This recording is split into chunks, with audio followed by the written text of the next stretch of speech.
think about this for a moment. Where in your life right now are you really leaning hard on just your own strength? Pushing through by yourself. Hmm. And maybe, just maybe, is there a sense, even a quiet one, that the Spirit might be inviting you to, well, to follow instead? It's so easy, isn't it, to get caught up in just the sheer effort of life, the Yeah. demands, the to-do lists. Absolutely. The pressure. Yeah, the pressure to perform. We strive, we plan, we pour our energy into things. It's natural. It is. But what if there's another way?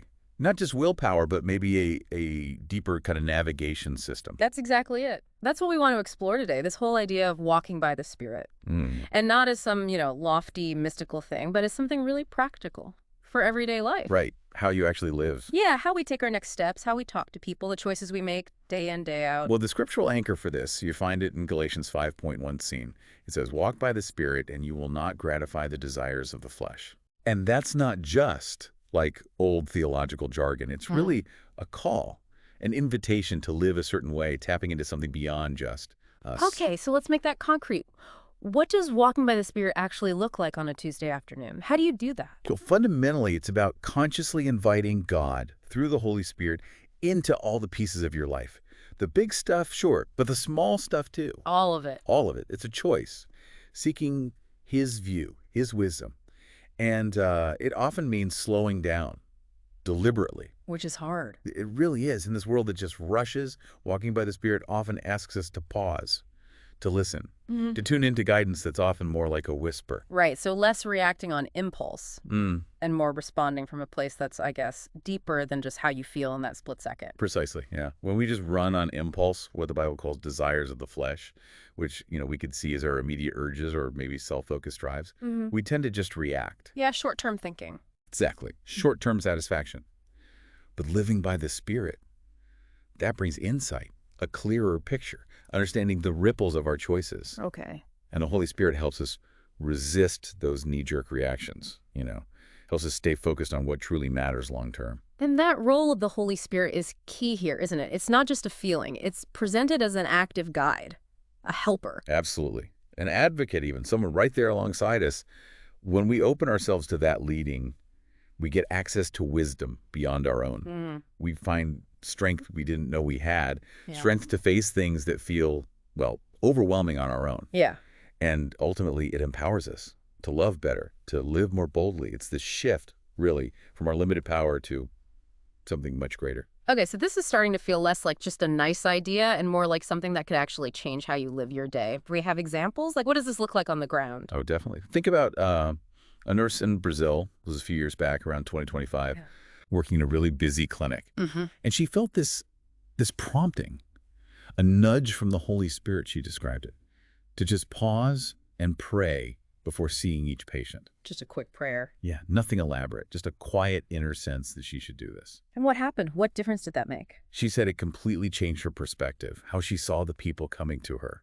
Taking that moment, she felt she saw them with more compassion, almost like seeing them how God sees them. Wow. And this simple private act, it actually started to spread. Other staff noticed the difference, and it grew into something they started calling spirit-led care in their local clinics. That's amazing. From one person's quiet yes to a prompting. It really shows how one small spirit-led choice can ripple outwards in ways you just wouldn't expect. Incredible. Any other stories like that where following that kind of nudge leads somewhere unexpected? Yes, there's another one, a small business owner, this time in the Philippines around the same time frame. And this person felt a very clear, again, nudge by the Holy Spirit.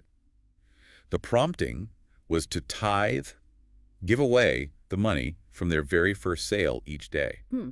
Okay. For a small business, that could feel risky. Right. Counterintuitive, maybe. Financially, you might question it.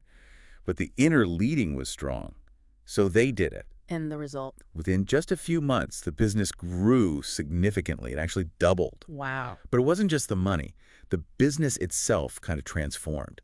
It became this place where the owner would share devotionals, words of encouragement with customers. So it became more than just a business? Exactly.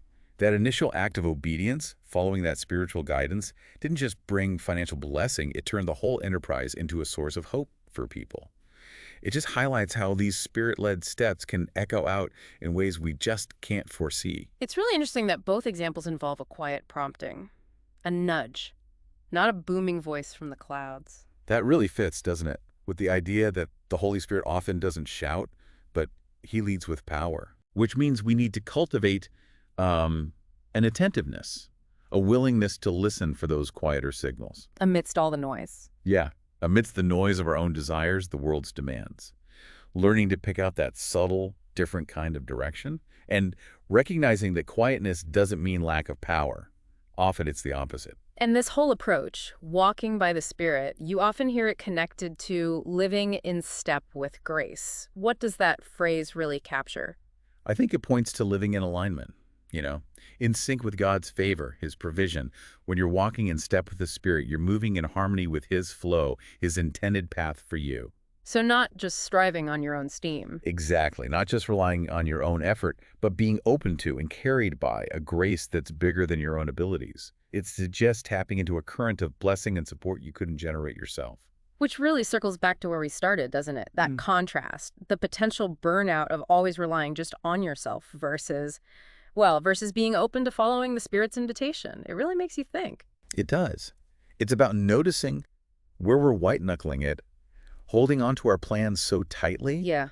and just considering, what if there's another way, a way that involves trust, a willingness to be led? It feels counterintuitive sometimes, letting go of control, Definitely. but often that's when the most powerful things happen. So when we think about actively choosing this, making Spirit-led living a daily thing, moving from just reacting to really gaining insight, these stories show us that even small steps matter. Immensely. A quiet prayer, giving that first sail, they can lead to really significant, unexpected good. They're powerful reminders, aren't they?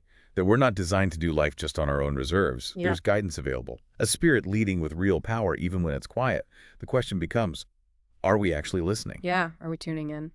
So as we wrap up this deep dive, let's bring it back home to that question we began with. Yeah. Where in your life are you relying solely on your own strength, your own effort?